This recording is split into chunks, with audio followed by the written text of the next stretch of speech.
Finding a well-equipped car under $30,000 is no easy task, but Kia might have just cracked the code.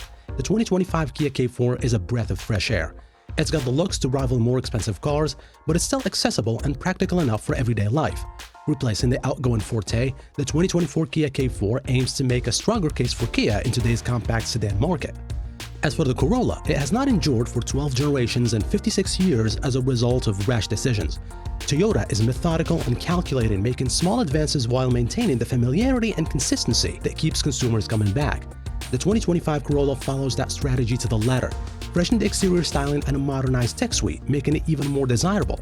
So, to help you choose between the two, in this video we'll take a closer look at their designs inside and out, pricing, and how they drive. So, without any further ado, let's get into it.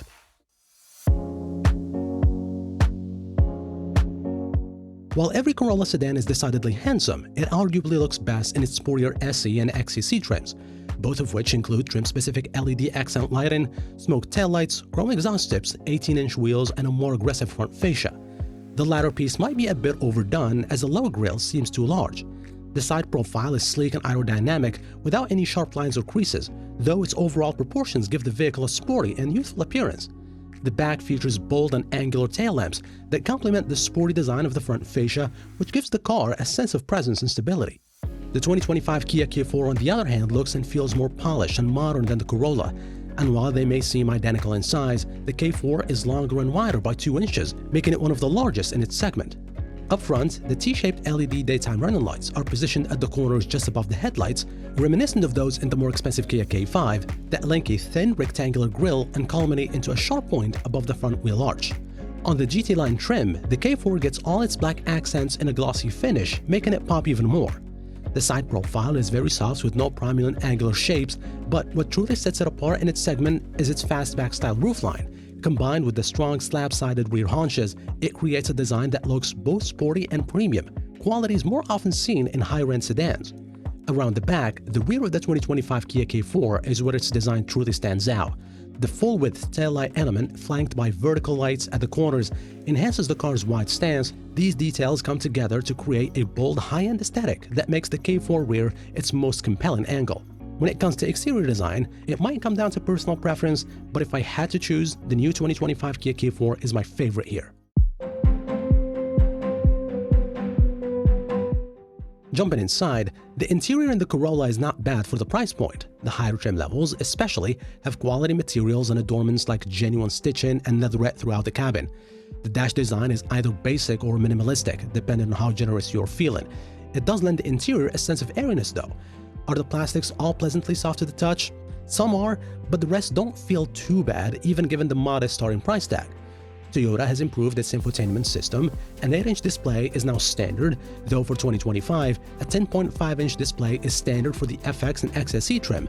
It's clear and responsive, and both it and the 8-inch system support wireless Apple CarPlay and Android Auto. A 7-inch digital gauge cluster is optional with very limited customizability. As for the K4, the in-cabin experience is where Kia went all out, truly making the Corolla feel ancient. If you've been in a new Kia, its layout and design will look extremely familiar. Fortunately, it's a very good interior. The look is clean and uncomplicated, the dash is also low and aids in both visibility and making the cabin feel spacious. One downside is that some materials feel cheap. For example, the door handles feel nice, but it's next to black plastic that surrounds the window and stock switches that don't feel as good, though the overall look is just classy. As for infotainment, the 2025 K4's dual-screen infotainment and digital cluster combo dominate the dash and put to shame those in the Corolla. Whether you find it overplayed or simply playing it safe, the large screens are impossible to miss. The size of the digital cluster varies by trim, but the 12.3-inch infotainment screen comes standard across the lineup, ensuring that every K4 feels equipped with advanced tech. Wireless Apple CarPlay and Android Auto are standard. When it comes to comfort and interior space, how comfortable you find the Corolla depends on your body type. Those on the shorter side of the spectrum will surely find a pleasant driving position. However, taller and less slender drivers may find the seating position rather disagreeable. The more heavily bolstered seats in the SE and XSE trims are noticeably worse than the more comfort-oriented ones in the LE and XLE models, with the sportier trim seats sitting higher and offering limited height adjustability. The Corolla sedan's trunk is small for its class, with 13.1 cubic feet. Meanwhile, the standard 60/40 split seat back doesn't fold flat with a cargo floor. As for the K5, the cabin is roomy and it will happily seat 4 adults. There is an impressive 38 inches of second-row legroom, which is 3 inches more than the Corolla, but the front seats and rear bench are uninspiring and flat, offering modest support. There is leather upholstery on top-level models in addition to heated and ventilated seats. As for cargo space, the K4 has a best-in-class trunk with 15 cubic feet of space.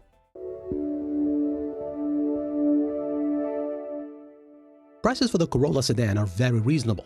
The 2025 Corolla LE starts at $23,310 and goes all the way to $29,000 for the XSE, though the one to get is the SE trim, as its starter suspension makes it nicer to drive than the setups of the LE and XLE grades. It comes standard with LED headlights, 18-inch wheels and tires, a leather-trimmed steering wheel, and an 8-inch touchscreen infotainment system that's compatible with Apple CarPlay and Android Auto. Prices are extremely competitive for the 2025 Kia K4, starting at just $23,150. The GT Line Turbo goes up to $29,000, but there are no optional extras on this trim. Everything is standard, so all you need to do is pick a color. But would recommend the EX model, since it includes almost everything in the equivalent Corolla SE, in addition to a larger 12.3-inch digital gauge cluster, dual-zone climate control, 17-inch wheels, and more.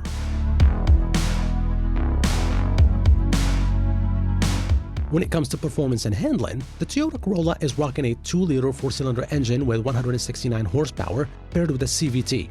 You know, that smooth but not sporty transmission? Now, here is the real deal. The Corolla is chill around town and steady on the highway, but if you're trying to hit the gas and go fast, well, you'll need a little patience. The engine gets a bit loud and grumbly when you push it, which isn't exactly music to your ears. Still, the ride itself is pretty comfy and the body stays nice and controlled, making it way more agile than older Corollas. If you're looking for a sportier drive, the SE and XSE trims get stiffer suspension, and the XSE even throws in some massive 18-inch wheels. The rest are on 15s or 16s. But let's be real, its steering is just fine, not mind-blowing. So yeah, the Corolla, not the flashiest or most thrilling ride out there, but it's reliable, comfy, and gets the job done. Perfect for cruising. Not so much for tearing up the track. What about the Kia? Well, the base K4 has a 2-liter 4-cylinder with 147 horsepower and a CVT, which feels even slower than that of the Corolla. But if you upgrade to the GT Line Turbo, you get a 1.6-liter turbocharged engine with 190 horsepower paired with an 8-speed automatic. The GT Line and GT Line Turbo also get fancy multi-link rear suspension, while the rest of the K4 lineups makes do with a simple torsion beam setup. Fancy suspension aside, the GT Line Turbo handles decently, but don't expect it to blow your mind. It's slightly better than the Corolla when it comes to sporty driving, but the Mazda 3 is still the clear champ here. The turbo engine does give it a nice kick, but the transmission can be a little bit lazy about downshifting, which means passing slower cars might require a bit more planning than you'd think. Here is the long and short of it. If you are mainly after reliability and resale value, then nothing beats the Corolla. But if you are willing to spend a little more and want something that feels more modern and stylish with big car feel, then the K4 is worth considering. It's the better pick for drivers who want a bit more personality and performance, especially in its GT Line Turbo trim.